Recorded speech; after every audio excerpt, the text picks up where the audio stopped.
আসসালামু আলাইকুম। ওয়ালাইকুম আসসালাম।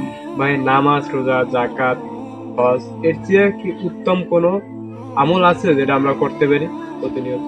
জি আলামিন ভাই, তুমি প্রশ্ন করছো যে নামাজ, রোজা, দান সদকা এর থেকে আসলে উত্তম কোনো আমল আছে কিনা। জি।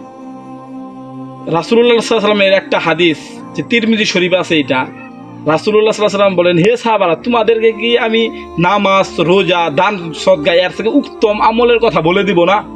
তখন একটা সাহাবা প্রশ্ন করলেন, হে আল্লাহ রাসূল, জি অবশ্যই বলে দিন।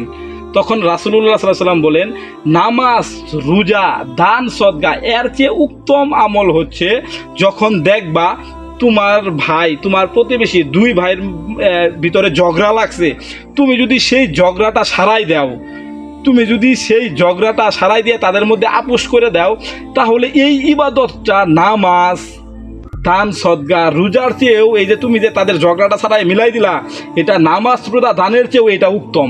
রাসূলুল্লাহ সাল্লাল্লাহু আলাইহি ওয়াসাল্লাম এই কথাই বলেন। আশা করি উত্তরটা পাইছেন।